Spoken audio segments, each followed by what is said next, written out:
A harbor with a man-made breakwater, a high tower and strong fortified walls to provide a safe haven for merchant vessels. This was a revolutionary project, ambitious in scale and unique in the region. His dream Herod named Caesarea.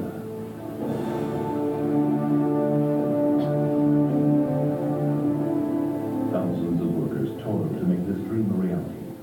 Enormous wooden caissons are sunk into the sea to form the foundation of a massive breakwater.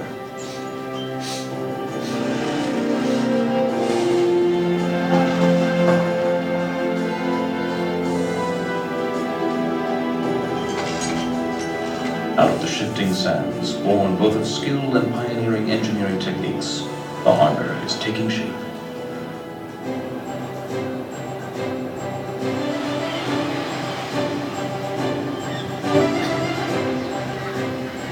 In a dozen years, Herod's dream has become real. Where once there were dunes, now stands a beautiful harbor city, thronged with people and thriving with life. Ships carrying rich cargoes arrive from all corners of the empire. The elegance of Caesarea is admired throughout the region. Merchants and workmen are everywhere. Towering above the harbor, the fire is burning bright on the Drusian Tower, bringing ships safely to port.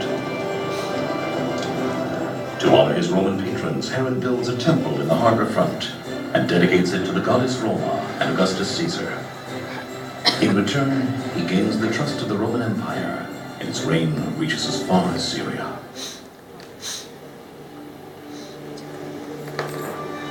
After Herod's death, his heirs failed to step into his shoes, and his charismatic presence and tough regime are no more. His successors fade into the mists of time, and the Roman hold on Caesarea grows stronger.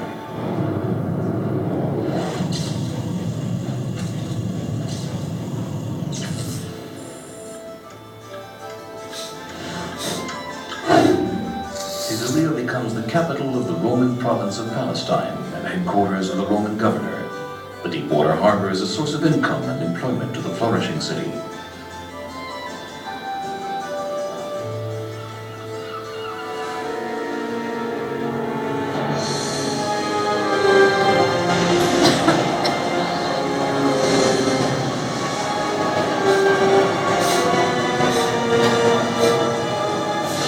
Mighty storms and earthquakes damage the breakwater and the fortified walls.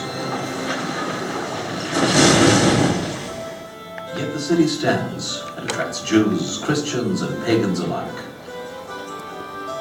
A Jewish community develops in Caesarea and becomes one of the most dominant in the land. Its centers of education and knowledge draw numerous scholars. Many entertainment venues are established in Caesarea. Theater plays and horse races draw huge audiences.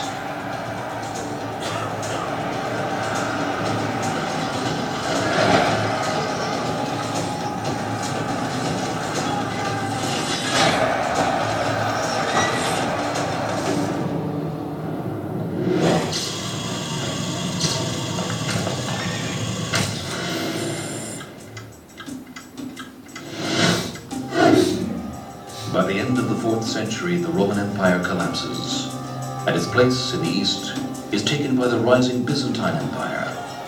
This is a new era for Caesarea. Better fortified walls are built to surround it. The gladiators' games are banned, but chariot races continue to entertain the citizens and their guests. Prosperity is everywhere. The markets are abundant with fine olive oil and wines, and trade is flourishing.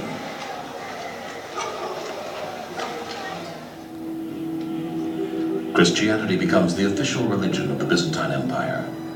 The temple of the goddess Roma and Augustus Caesar is torn down to build in its place an amazing octagonal church. The city's wealth is clearly evident in the richly designed and decorated church. Alas, man-made work cannot survive the forces of nature for long. Severe earthquakes continue to hit Caesarea.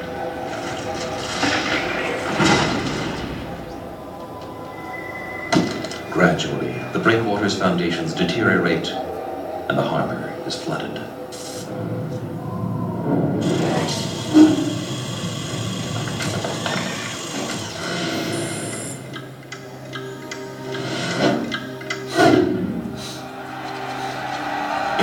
14th century.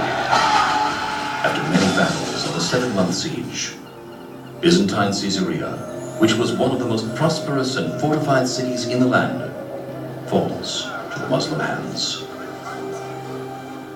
A mosque with a magnificent arcade facing the sea is built where the Roman temple and the Byzantine church once stood. When the city's great harbor finally yields to earthquakes and storms, Caesarea becomes a sleepy town and its ruins turn into marble quarries.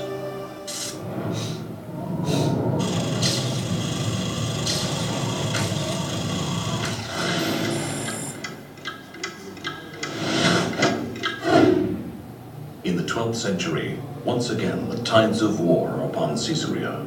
European crusaders invade the land, hoping to conquer the Christian holy cities.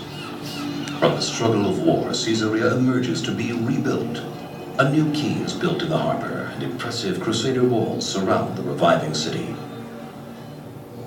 For 200 years, the wars between Muslims and crusaders have shattered the Holy Land. It is the year 1265. An immense and powerful Muslim army is approaching Caesarea's walls, led by the Mamluk Sultan, Baybars.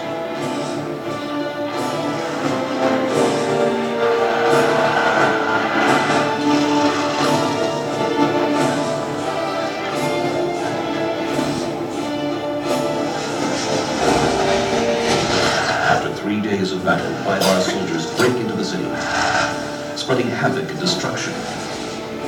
For the first time since its foundation, Caesarea is thoroughly demolished. Sultan Baybars does not rest until he razes Caesarea, wishing to wipe it from the face of the earth. Caesarea fades slowly into the realms of dream and fantasy for which it was created.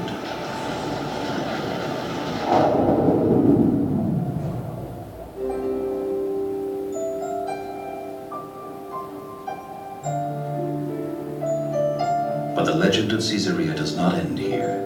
As it was created by the vision of Herod the Great, modern Caesarea has been revived by the vision of a single man, Baron Edmund Benjamin de Rothschild. The Baron purchased Caesarea's lands, aspiring to turn them into a unique place of creativity, tourism, community, recreation, and leisure. One of Israel's most beautiful tourist sites. The buildings that we see here are dated from over 100 years ago and were built for Bosnian refugees. But their foundations were laid precisely where once stood the Roman Temple, the Drusian Tower, and the ancient walls of Caesarea.